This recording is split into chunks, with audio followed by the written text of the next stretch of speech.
그러면 제가 오늘 암과 공부의 성에 대해서 강의를 시작하겠습니다. 매년 제가 19년도에 코로나가 터지기 전에 이제 여러분들이 이 자리에 섰던 것 같은데 이렇게 코로나가 어느 정도 조금 상황이 좋아져서 그래서 사실 개인적으로 되게 기쁘고 그래서 사실 여기 오려고 예방접종도 백신 인플루엔자 접종도 미리 했어요. 혹시나 마스크 벗고 강의하다가 오신 분들한테 피해 줄까봐 했는데 오늘 여러분들에게 조금 많이 이제 이런 제가 전달하는 내용들이 여러분들의 앞으로의 삶에 도움이 됐으면 합니다. 제가 진행할 거는 암치료에 따른 변화 그리고 우리가 알고 있는 성생활, 암치료 후에 하게 되는 아까 시기도 있었지만 뭘 먹을까요? 뭐가 좋을까요? 이렇게 궁금해 하시잖아요. 그런 것처럼 사실은 이제 진료실에서 너무 바빠서 이런 것까지 다 알고 못하는 경우도 많고 각자 가슴속에만 이제 가지고 계시는 분들이 생각보다 많으시더라고요. 그래서 혹시 잘못 알고 있는 그런 이제 잘못된 그런 정보들을 조금 예로 들어서 조금 제시할 계획이고요. 그리고 건강한 성생활을 위한 준비할 수 있는 그런 자료들이 어떤 것들이 준비해야 되는 것들이 어떤 건지 살펴보도록 하겠습니다. 암치료에 따른 변화는 여러 가지가 있을 수 있는데 사실은 암이라는 것은 사실 각 개인에게 이게 질병이 딱 주어지게 되면 이게 죽음의 공포, 불안 이게 제일 큰 것 같습니다. 저도 개인적으로는 저를 많이 성찰하게 되는데 특히 저는 이제 원래 다행히 연구년이에요. 그래서 학교 지금 출근하지 않고 집에서 이렇게 혼자만의 시간을 좀 많이 자기 개발을 위해서 노력하고 있는데 그러다 보니까 평소랑 달리 이제 내가 어떤 성향을 가졌나 이런 생각을 많이 하게 되는데 근데 이제 아마 여기 계시는 이제 하는 분들도 그렇지 않을까 싶은데 어느 순간 이제 절망적인 순간이 딱 다가오거나 위기가 왔을 때 누구나 이제 불안을 느끼게 되는데 개인마다 차이는 좀 있는 것 같아요. 그래서 저도 개인적으로 되게 불안도가 높은 사람이더라고요. 그래서 불안도가 높아서 뭔가 걱정하고 미리 이건 하면 안 되는 거 아닐까 하는 그런 불안들이 저를 좀 힘들게 한다는 생각을 하는데 오늘 이 부부의 성생활과 관련해서도 여러분들에게 아마 이게 좋다는 건 알지만 해야 된다는 건 알지만 너무 이게 두렵고 무섭고 이런 감정들이 막 밀려올 거예요. 파도처럼. 근데 이제 그런 파도가 밀려올 때 그래도 이거는 정확한 정보가 이러니 한번 도전해보자. 이게 제일 제 마음에서는 제일 중요한 것 같습니다. 마음가짐으로. 그래서 사실은 이제 병이 우리에게 다가오기 전까지의 삶과 이거를 맞닿았을 때 삶이 조금 완전히 다를 것 같아요. 그전에는 뭐 인생사가 다 굴곡이 있지만 이 절망적인 어떤 위기가 왔을 때에는 이걸로 인해서 또 이제 부부간의 어떤 서운함, 그게 아내이기 때문에, 아니면 남편이기 때문에 각각의 어떤 사회적 위치나 가정 내에서의 어떤 위치에 따라서 다를 수 있겠지만 그런 부분이 있는 것 같습니다. 근데 저는 오늘 그 중에서도 이제 여러분들께 말씀드리고 싶은 거는 일단은 우리의 삶에 이제 우리가 근데 지금은 아까 앞에 강의에서 나왔지만 수술이나 아니면 항암요법, 방사선요법들이 너무 발전했기 때문에 옛날처럼 암에 걸렸다고 바로 나는 잘못된다 이건 아닌 것 같아요. 왜냐하면 치료를 잘 받으시고 오는 생존율이 되게 우리나라 높아요. 그리고 우리나라는 이제 서울도 그렇지만 대부분은 대학병원도 많고 의료 수준 자체가 되게 높아요. 그래서 기술력도 좋고 맞죠? 명의들이 많으시기 때문에 이거를 어떻게 이제 해결하느냐가 중요한데 근데 이제 그 과정에서도 특히 삶의 질이라는 게 있는데 우리가 뭐 이렇게 내가 사는 게 좀 행복한가, 즐거운가 이런데 즐거움을 얻을 수 있는 여러 가지 재미 이런 걸 얻을 수 있는 여러 가지 것들이 일상에서 있겠지만 특히 이제 암 환자들을 대상으로 했을 때 이제 보면 터키에 있는 우리나라만 그런 게 아니라는 거죠. 세계적으로 보면 터키에 있는 부인암 환자 부인암 경부암이나 내막암 수술 받은 환자분들 대상으로 해보니까 이제 100명 정도, 116명을 대상으로 했었는데 이보니까 치료 받기 전보다 치료 후에 훨씬 더 내가 삶의 질이 떨어졌다. 난 좀 불행한 것 같다. 이렇게 느끼는 분들이 왜냐하면 이걸로 인해서 내가 평소에 이제 잘 걸어다니고 일상생활 했는데 못하는 것들, 불편한 것들이 생겼다. 이렇게 보시면 될 것 같습니다. 그래서 이 자리에 계신 이제 하는 공부는 아니라 이제 누구나에게 올 수 있는 일이다 하는 걸 여러분들이 아시면 좋겠고 그래서 가져왔고요. 그리고 이제 치료 과정에서 생길 수 있는 여러 가지 변화 중에 보면 여기 보면 노랗게 보이는 이런 것들이 다 림프예요. 림프고 그다음에 이게 골반인데 우리가 이렇게 옆에 이렇게 치면 바지 주머니 옆에 보이는 딱딱한 뼈가 이제 골반이거든요.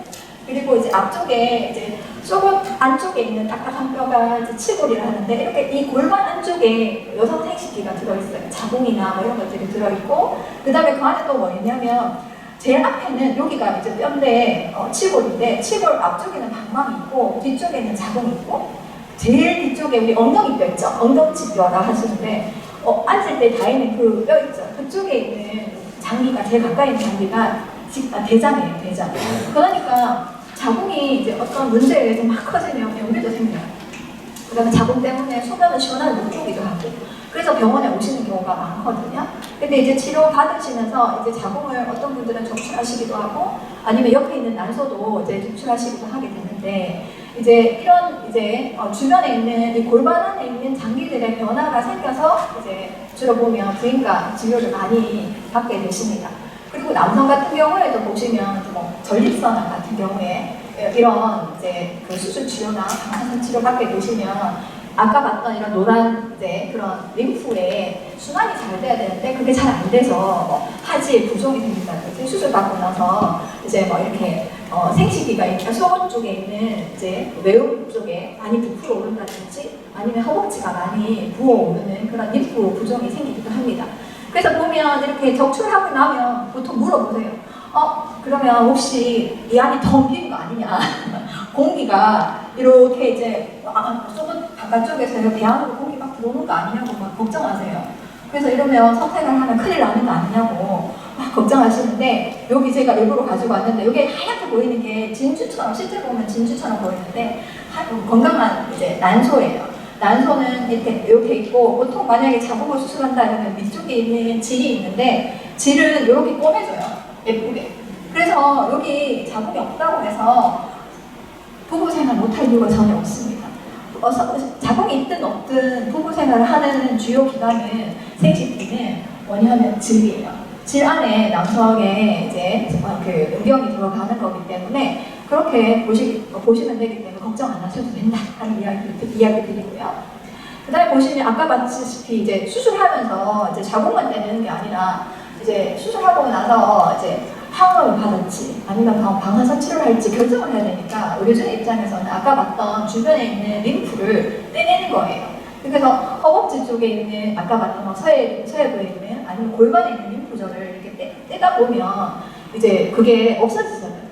같이 떼내니까 순환이 잘 안 돼서 심한 경우에는 이렇게 다리에 부종이 생기기도 합니다. 그래서 이 저는 이제 여러분들한테 좀 눈에 확 보이게 하려고 조금 더 증상이 심한 거를 가지고 왔는데 여기 종아리도 괜찮은데 허벅지가 조금 많이 팽팽하고 이제 막 단단한 느낌, 물찬 느낌이 든다 이렇게 표현하시는 분도 있고 찌릿찌릿하다 이렇게 표현하시는 분도 있고 증상이 그렇게 나타납니다. 그래서 주로 보면 난소암뿐 아니라 이런 대장암이나 직장암 아니면 자궁경부암, 자궁내막암 이런 경우에도 이런 림프 절제술 후에 이런 변화들이 생길 수 있다 하는 걸 보시면 되겠습니다. 그러면 암치료 후에 이렇게 생식기에 어떤 변화가 생기게 되면 이제 우리가 생각하기에는 아까 이야기했다시피 암이 재발할까 이런 걸 걱정 많이 합니다. 그래서 보면 여기 제가 그 환자분들이 하는 이야기를 조금 적어봤는데 한번 재발하니까 더 무섭다. 그래서 6개월 만에 재발이 됐는데 막 매일매일 가슴 졸이고 아직 생각도 못하고 부부 생활은 난 생각도 못해요. 그러니까 부부 생활하면 더 잘못될까봐 겁이 나니까 이렇게 못하시는 경우도 있고 그리고 이제 이렇게 자궁이나 난소 이런 것들을 절제하면서 난소가 특히 없으신 거예요. 30대인데 아직 폐렴이 안 됐는데 난소를 절제해버리면 난소에서 여성 호르몬이 나와요. 에스트로겐이라는. 그런데 30대인데 어쩔 수 없이 난소를 이제 난소에 문제가 있어서 이제 양쪽을 다 떼는 경우에는 이제 여성 호르몬인 에스트로겐이 분비되지 않습니다. 이렇게 될 경우에는 이제 질 점막이 이전에 생리를 할 때 난소 호르몬이 난소에서 에스트로겐이 나올 때에 비해서 훨씬 더 건조해지겠죠. 질 분비물이 안 나오니까. 그래서 이런 질의 건조함, 그 다음에 월경을 안 하게 돼요. 맞죠? 자궁은 있지만 난소를 떼는 경우에도 월경을 하지 않게 됩니다. 그리고 이제 성교시에 질 안에 이렇게 점막이 많이 이제 건조해지고 이러다 보니까 어떻게 되냐면 통증이 있어요. 그래서 어떤 분들은 저한테 이야기하기를 뭐 이렇게 우리가 길 가다가 시멘트 바닥에 무릎 이렇게 꽉 쥐어봤잖아요. 그래서 시멘트 바닥에 내 살이 이렇게 맞달려가 들어가는 것처럼 그렇게 쓰라리라고 아프다고 말씀하시더라고요. 그래서 그렇게도 말씀하시고, 그 다음에 그러다 보니까 이런 불편함이 있으니까 성관계를 시작은 했지만 하고 싶지 않으신 거예요. 그렇죠? 그래서 좀 그 빈도수가 그 전에 비해서 조금 감소하는 그런 경향들을 볼 수 있습니다. 그리고 그 외에도 보시면 이제 그래서 이렇게 아까 봉합 부위가 터져지는 건 아닐까? 이게 막 실로 꾸며놨는데 근데 이제 봉합이 잘 봉합이 되고 이러면 이게 뭐 틀어지는 경우는 잘 없잖아요. 이게 걱정 안 하셔도 되는데 이제 뭐 혹시나 거기가 상처가 생기거나 아니면 그런 경우에는 만약에 이제 성관계 후에 출혈이 생기거나 피가 이제 밖으로 나오겠죠. 그래서 혈흔이 보일 경우에는 병원에 오셔야 돼요. 그런 경우에는 바로 진료를 보시는 게 맞을 것 같습니다. 그 다음에 굉장히 또 이제 신체상의 변화가 또 있는 거잖아요. 그래서 상처받는 분들이 좀 있으시더라고요. 배우자분이 흉터를 이제 콕 찍어서 말씀하시는 거예요. 남성 배우자분이 여성 이제 환우분한테 그렇게 말씀하시거나 아니면 이제 남자분이 뭐 이렇게 전립선이나 아니면 이제 직장종이나 대장종을 수술하셨는데 여성분이 수술하기 전보다 당신이 조금 못하는 것 같다 이렇게 표현을 딱 해버리면 서로가 위축되는 거예요. 안 그래도 용기를 처음 시작할 때 대부분이 어떠냐면 그래도 내가 한번 도전해봐야겠다 용기를 가지고 다들 하시는데 막상 이제 했을 때 배우자가 그렇게 부정적으로 이렇게 평가를 해버리면 그 다음에 이제 이렇게 하고 싶은 마음이 전혀 안 드신대요. 그래서 혹시나 이제 이렇게 배우자나 상대방에 대해서 조금 배려할 수 있는 그래서 그런 부분에 대해서는 이 사람이 큰 이제 이런 감정적으로 아니면 신체적으로 불편함이 있지만 이 관계를 회복하기 위해서 사실은 우리가 이제 뭐 이렇게 걸음걸이가 이제 수술 금방하고는 걷기도 힘들잖아요. 병실에서 나가기도 힘든데 그거를 하루 하다 보면 이제 지하철 타고 이 병원까지 올 수 있는 그런 단계가 되는 것처럼 부부 생활도 처음부터 원래 하던 것처럼 되진 않습니다, 사실. 맞죠? 몇 번의 어떤 이제 반복이 이제 되면서 적응이 돼가는 거니까 그런 부분은 여러분들 조금 이해하고 가셨으면 합니다. 그리고 평소에 이제 아까 말씀 상처 내는 말을 좀 안 해야 된다는데 평소에 이런 부부간의 어떤 친밀 이런 것도 되게 중요한 것 같아요. 뒤에도 조금 말씀드리겠지만 평소에 이제 되게 대면대면 하시는 분들은 수술을 받고 나서도 서로 대면대면해지는 거예요. 더 서먹해지고 남편분들은 쑥스러워서 말씀 못하시고 아내분들은 내가 먼저 하면 남편분이 또 이렇게 좀 더 힘들어할까 싶고 그래서 안 하고 어느 분 두 분 중에 한 분 좀 적극적으로 하시고 그렇게 적극적으로 이렇게 표현을 하신다든지 아니면 손이라도 꼭 잡아준다든지 이렇게 했을 때 상대방이 이제 그걸 잘 수용하면 훨씬 더 이런 건강한 부부 생활을 하는데 잘 적응하시는 것 같더라고요. 제가 대상자분들을 좀 만나보니까. 그래서 여러분들이 그런 부분을 보셔야 되겠고, 기본적으로 또 암치료 과정에서 많이 이제 면역 기능도 떨어지고 체력적인 소모가 많기 때문에 아까 뭐 비타민 드시고 공장 드시는 이유가 다 뭐겠어요? 피로하고 내가 예전보다 힘이 없고 기력이 없으니까 그러신 거죠. 일단은 체력을 기르셔야 돼요. 그래서 내가 어떤 행동을 어느 정도의 어떤 활동을 했을 때 나에게 피로감이 오는지에 대해서 한번 잘 이렇게 체크하셔가지고 이제 규칙적으로 운동도 하시고 활동량을 점진적으로 늘려가신다면 이제 이런 부부 생활로 인한 어떤 불편감을 조금 줄일 수 있지 싶습니다. 그래서 사실은 너무 힘이 없고 피로하기 때문에 못하게 하시는 분도 있어요.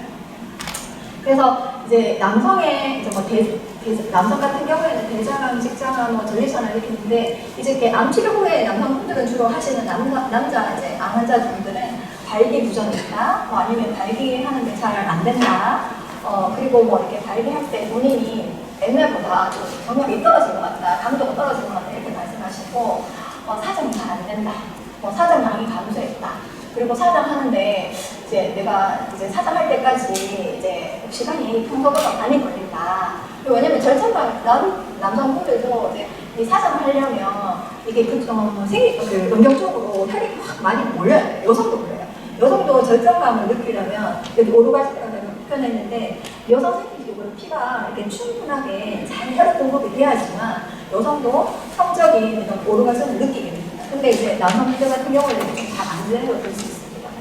그리고 이제 여성 같은 경우에 약간 질이 건조해지잖아요. 근데 질이 건조해지는 거는 수술, 치료 이거 때문에 꼭 생기는 건 아니에요. 우리가 갱년기가 생겨서 폐렴이 되고 나면 이거는 뭐 암 치료를 안 받아도 누구에게나 생길 수 있어요. 그래서 왜냐면 난수가 옛날에 하던 일을 이제 안 하니까. 그렇기 때문에 이제 평소에 없던 뭐 이렇게 노인성 질병 같은 게 생기는 것도 여성 호르몬이 부족해서거든요. 그런 경우에는 여성 호르몬을 보충시킬 수 있는 에스트로겐 질크림을 처방을 받아야 돼, 진료를 보고. 그래야지만 그런 질병을 치료할 수 있거든요. 그래서 이게 내가 암 치료 때문에 생기는 게 아니다는 걸 조금 아시면 더 좋을 것 같습니다. 혹시 너무 빠르진 않나요? 괜찮습니까? 네. 그리고 이제 이런 성적 호르몬이 왔을 때 유방이 팽만 한다든지 아니면 그런 과정들 있잖아요. 그런 게 잘 안 되는 거죠. 성적 호르몬이 잘 안 되면서.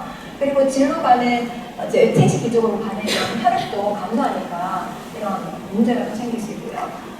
그리고 이제 아까 질이 이제 건조한 것도 문제인데 문제는 뒤에서 좀 더 이야기 드리겠지만 질이 이렇게 원래는 아코디언처럼 잘 늘어나요. 그래서 잘못만 해보신 분들은 머리가 크잖아요. 근데 그 질이 보통 한 10cm 주세요.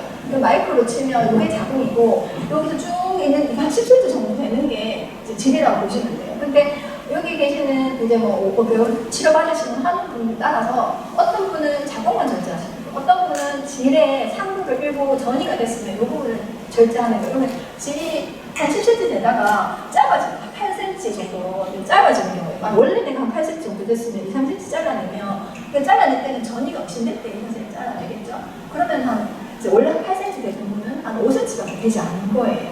그러면 이제 평소와 달리 수술 받고 나서 상대방 배우자가 이제 질에 살입했을 때 이게 좀 길이가 짧아졌으니까 성적인 만족감이 떨어질 수 있는 건 맞아요. 그렇지만 이것도 이제 그리고 이제 그런 짧아져서 불편한 것도 있겠지만 결정적으로 에스트로겐이 이제 안 나오는 경우에는 아니면 난소는 있지만 아까 봤다시피 방사선 치료를 받으시는 경우에는 그 방사선 치료 과정에서 질이 많이 딱딱해져요. 그래서 주변 장기들의 손상을 방사선 치료에서 생기게 되는데 질 점막이 이렇게 아코디언처럼 잘 늘어나서 1머리가 통과할 정도로 탄력이 있었는데 이게 탄력이 쫙 떨어지는 거예요. 그러다 보니까 이제 그 부부 생활에서도 만족감이 조금 떨어질 수 있다는 걸 보시면 되겠습니다. 그리고 이렇게 성관계를 하는 게, 성생활을 하는 게 사실은 별 도움이 될까? 굳이 해야 될까? 내 인생에서 되게 이렇게 중요하나? 이렇게 생각하시는 분도 있을 것 같은데 이제 부부 생활을 했을 때 사실 심장병을 갖고 계시는 분 대상으로 그 다음에 암 치료를 받으시는 분 대상으로 연구를 해본 거예요. 그래서 외국에서 이제 연구를 했는데 꾸준히 성생활을 했더니만 이제 이런 심장 질환이 있는 사람, 심근경색이 있는 사람 대상을 진짜 했더라고요. 외국에서 했더니만 이게 우리 생각에는 하다가 잘못될 것 같잖아요. 근데 오히려 35%나 맞춰줬고 그 다음에 뭐 특정 부인과 이런 건 아니지만 전반적인 암 환자를 대상으로 했을 때 사망률이 44%나 떨어졌다고 합니다. 그래서 뭔가 장점은 있겠죠, 분명히.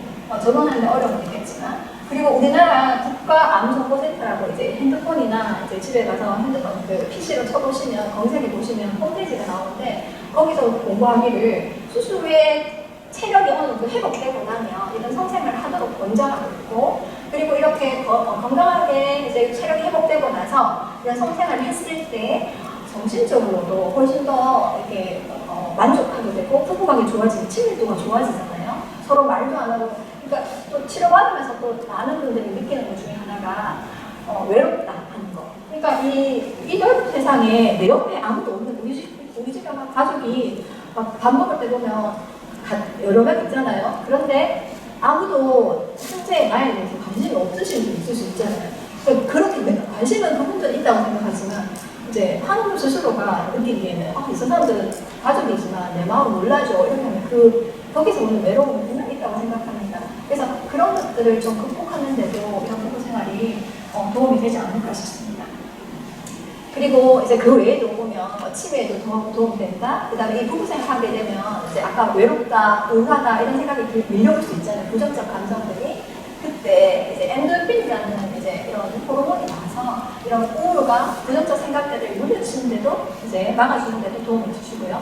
면역력도 좋아지고, 그 다음에 또 이제 특히 이제 자궁이 수축하기 위해서는 이렇게 자궁이 아니라 자궁을 적출하셨던 어떤 진로 생활을 하시잖아요. 근데 우리가 이제 모유수유 해보셨죠? 모유수유 해보셨죠? 모유수유 해보시면 아기가 모유를 먹을 때 되게 행복감 엄마들이 느끼거든요. 그럴 수 있는 거는 이제 애가 엄마 젖을 막 빨 때 우리 뇌에서 뇌하수체에서 그 행복 호르몬이라는 그 옥시토신을 분비합니다. 옥시토신 되게 행복 호르몬이거든요.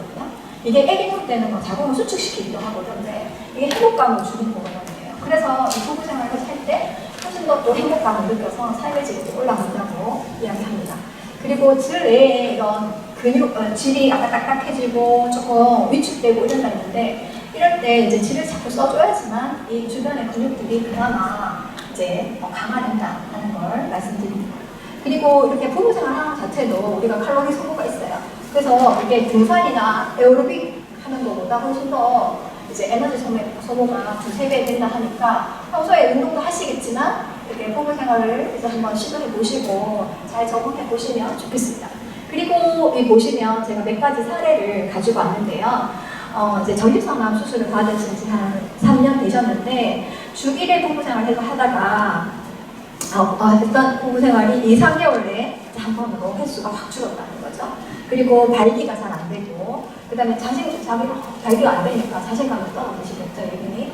그리고 이제 혹시나 내가 항암치를 받았는데, 이거 항암제가 이제 그 배우자한테 전달돼서 항암제는 정상세포 막 죽이는 거고, 정상세포에도 영향적 부작용 막 생기고, 암세포도 죽이는 건데, 혹시 그런 건 아닌가 하는 걱정을 많이 하신 거예요. 그래서 그런 경우 많은데, 그럴 필요가 없는 게, 이제 치료가 끝나고 나서 이제 암 치료 후에 이제 치료 완전히 끝나고 나서 1개월 정도 후에는 성생활이 가능해요. 맞죠? 가능하고 그리고 배우자에게 암 치료가 끝나고 나서는 이게 이제 뭐 이렇게 항암제 자체가 몸에서 몸으로 막 이동하고 막 영향을 미치고 그런 건 아니거든요. 그래서 걱정 안 하셔도 될 것 같습니다. 그리고 이제 암세포 자체가 또 전이가 되거나 그러지도 않습니다. 그리고 얼마 전에 이제 그 부인암 진단, 경부암 진단을 받고 수술을 받고 현재 이제 방사선 치료 중인데 이제 암 진단 후에 치료를 시작할 때까지는 치료에만 많이 신경을 썼는데 막상 이제 남편 이런 분들도 있더라고요. 남편도 아직 젊은데 혹시나 내가 소원해서 이제 남편분이 또 해서 못하는 건 아니까 소원해도 그리고 또 관계도 좀 서먹해진 것 같다. 이렇게 고민을 많이 하셨는 것 같아요. 그래서 예전처럼 돌아가기 위해서 한번 시도를 해보고 싶은데 자궁이 없어서 남편이 만족을 못하는 건 아닐까. 이전과 비교했을 때 그런 걸 두려워하시는데 아까 제가 뭐라고 말씀드렸어요? 부부 생활을 할 때 쓰는 거는 자궁이 아니라 여기에 있는 질이라고 했죠. 마이크를 좀 이용해서 죄송한데 모형이 없으니까 좀 설명을 이렇게 드리겠습니다. 그래서 이제 부부 생활 처음 할 때는 질이 많이 좁아져서 그리고 많이 건조해서 이제 그 통증이 있을 수 있습니다. 근데 반복해서 하다 보면 조금 적응이 돼요. 근데 이제 통증을 줄이기 위해서 어떤 걸 써야 될지는 뒤에서 좀 설명을 드리겠습니다. 그냥 하지는 않고요. 이제 부부와 함께 이제 이런 그 각자의 신체의 성감들, 그러니까 어떤 부분을 이제 뭐 터치하거나 아니면 뭐 키스를 했을 때 어떻게 해줬을 때, 앱으로 해줬을 때 상대방이 성적으로 이렇게 오르가즘에 다다를 수 있는 그런 성적 흥분을 하는지에 대해서 이제 조금 서로가 대화를 나누셔야 돼요. 쑥스러워하시면 안 되고.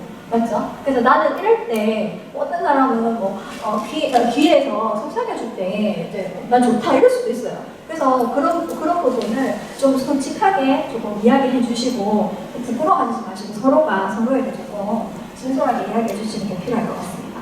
그리고 대장암 수술 진단 후에 수술과 항암 치료 끝난 지 6개월 되신 분인데 이분 같은 경우에 혹시 이제 내가 치료 끝났는데 성생활 해도 되는지 재발하는 거 아닌지 이것 때문에 성생활 때문에 그래서 쉽게 성과제 못한다, 실험을 못했다 이런 분인데 이 같은 경우에도 보시면 아까 뭐라고 말씀드렸어요. 규칙적인 성생활 자체가 어떻다 했습니까? 삶의 활력소고 또 이제 어느 정도의 칼로리 소모도 있고 이러기 때문에 잘 적응하면 좋다 했잖아요. 그래서 굳이 안 하실 이유가 없어요.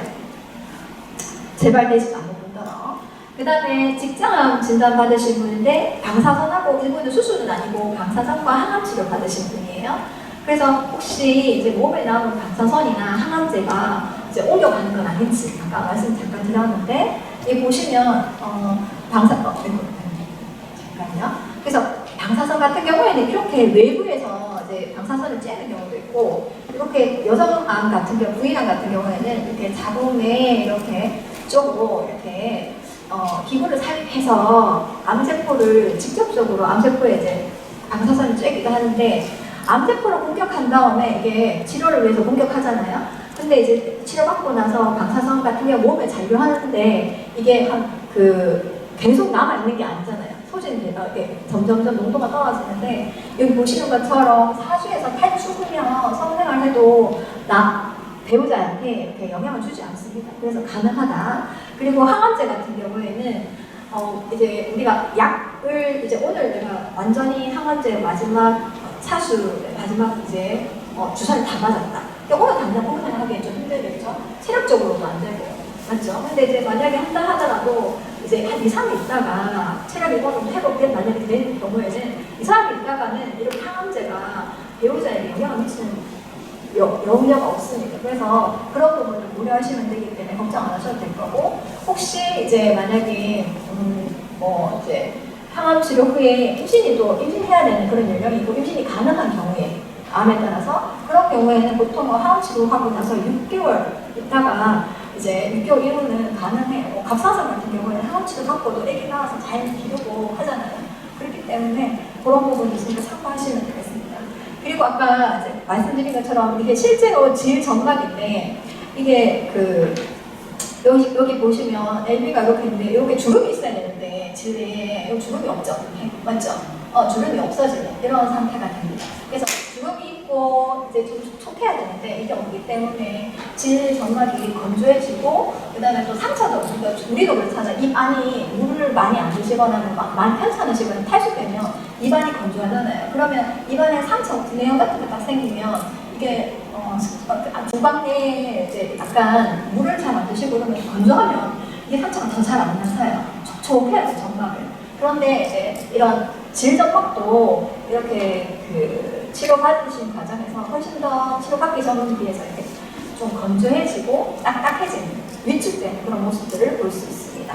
이건 앞에서 조금 보여드렸고 그러면 어떻게 해야 되느냐 이렇게 질이 이제 치료받고 나서 이제 그냥 특히 방사선 치료 후에 질을 그대로 머리 아까 넣었잖아요. 방사선 좀 막 쬐잖아요. 그런데 자궁을 치료하기 위해서 방사선 쬐지만 방사선은 자궁에만 가기가 힘들어요. 주변 장에 영향을 주니까 그러면 질에도 영향을 주니까 질이 이제 점점 이제 위축돼가지고 이제 딱딱해지면서 좁아지는 거예요. 나중에는 이렇게 이런 이 정도의 굵기도 안 들어갈 정도로. 왜냐하면 실제로 여러분들이 병원에서 진료를 받을 때 내진하시잖아요. 부인과 같으면 이게 질병인데 이거를 질 안으로 넣어가지고 벌려가지고 안을 보거든요. 관찰하는데 선생님이 이런 진료를 위해서는 이 내진을 하기 위해서는 이것도 들어가야 되고 그 다음에 또 이제 분비물이 만약에 있거나 이러면 이게 밖으로 흘러나와야 되잖아요. 근데 질이 입구가 너무 이제 나중에는 이제 이게 협착이 심해지면 막혀버리고 좁아져가지고 안에 있는 분비물이 밖으로 나올 수가 없어요. 그러면 염증도 생길 수 있어요. 감염 위험성도 올라가요.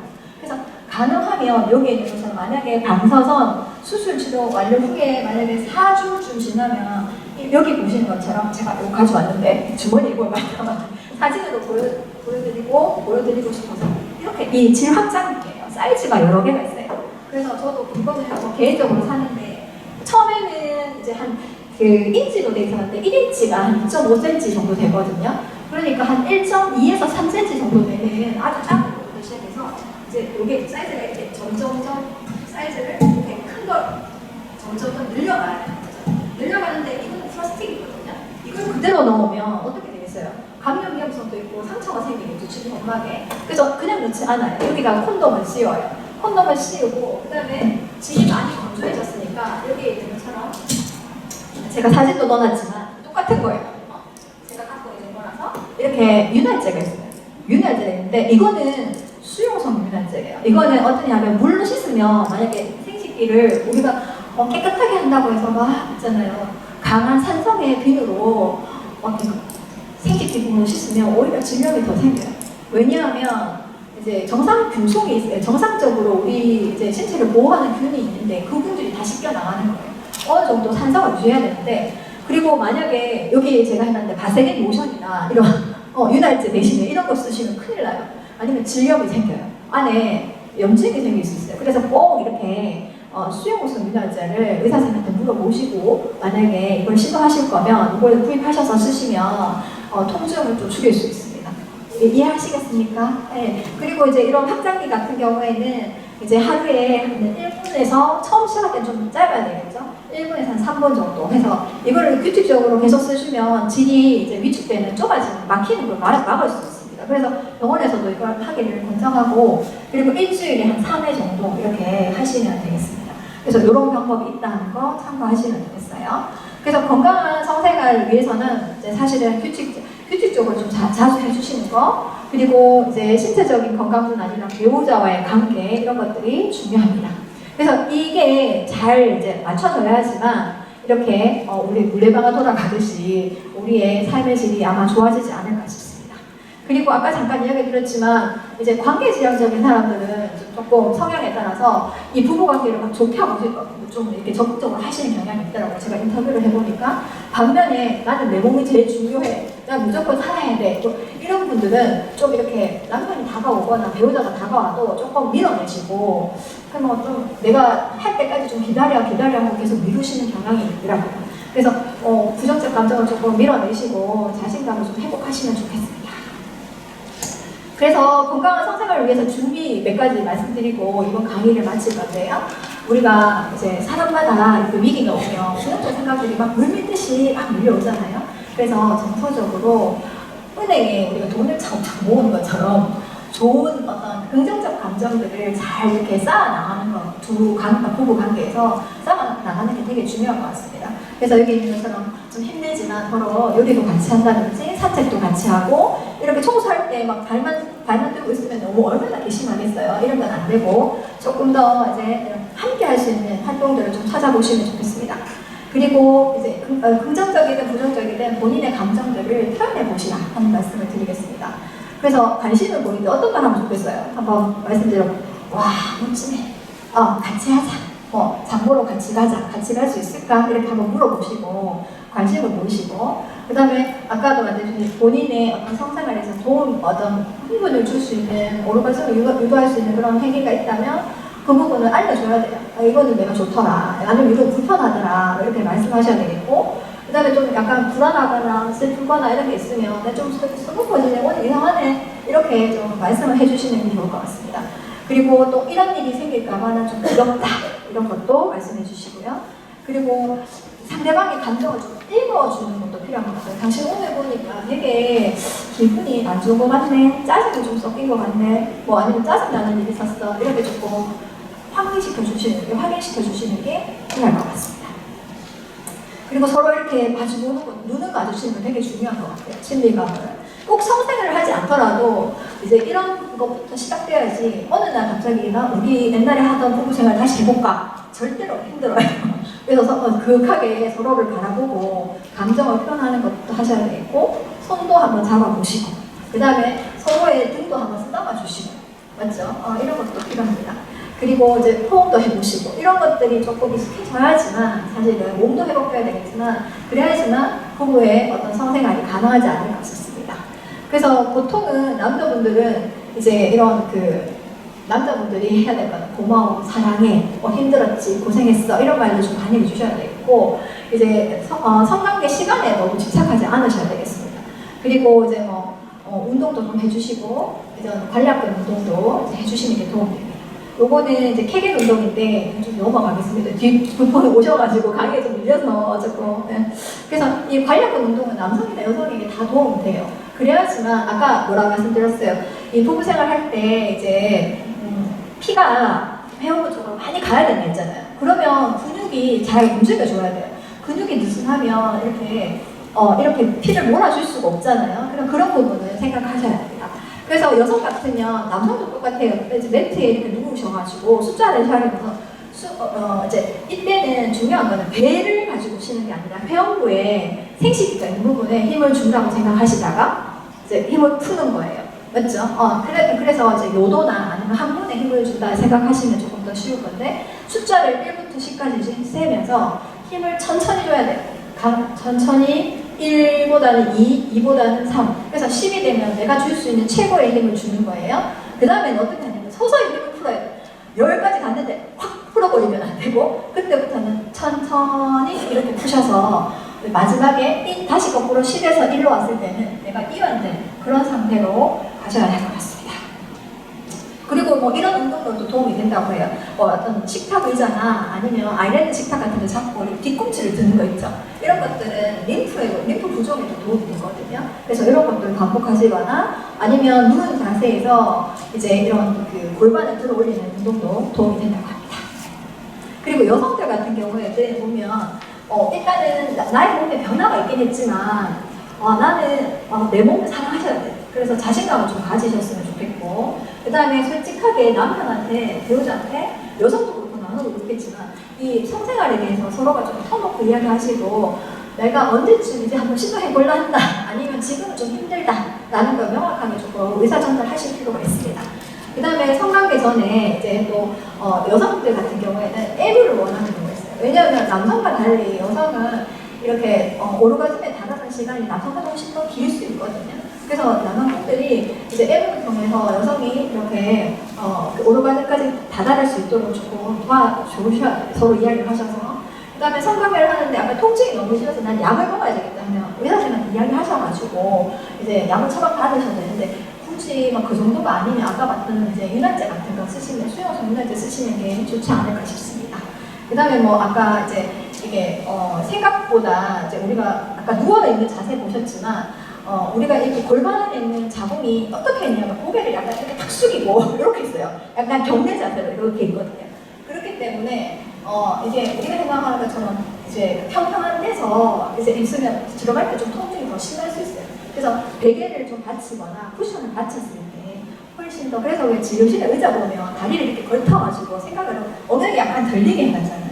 그것처럼 이렇게 베개를 사용하시는 것도 통증을 좀 예방하는 데 도움을 줄 수 있습니다. 그리고 아까 말씀드렸던 확장기나 수용성제를 한 번 더 넣었어요. 이런 자이젤리라는 이런 약품이 있더라고요. 젤리가 있더라고요. 그래서 이것도 있어서. 그 다음에 보시면 마지막인데 마사지 하는 날을 정하시는 게 좋겠어요. 제가 사실은 이제 한 14년도에 여기 부인암 환자를 대상으로 암센터 선생님들 도움받아서 하는 분들 모셔놓고 이 부부 성생활 관련해서 프로그램을 운영한 적이 있었거든요. 그때 해보니까 이제 그 후기감을 들어봤는데 배우자의 이런 골반 있죠? 여기 맨살을 이렇게 마사지 해준다든지 양쪽을 그 다음에 엉덩이 쪽 있죠? 엉덩이 청골자 있잖아요. 여기 엉덩이 쪽에 이렇게 마사지 해준다든지 그리고 남성 같은 경우에는 회원부 아래쪽 여기 요 아래쪽 회원부 쪽 있죠? 여기를 이렇게 마사지 해줬을 때 이렇게 마사지를 주기적으로 하고 나서 부부 생활했을 때 훨씬 더 평소보다 하기 전에 비해서 훨씬 더 만족도가 좋아진 걸 좀 후기담을 저희가 막 측정한 건 아니지만 경험담을 이제 들어봤어요. 그래서 여러분들도 한번 날짜를 정하셔가지고 서로 이렇게 마사지 해주시는 게 도움이 될 것 같습니다. 네.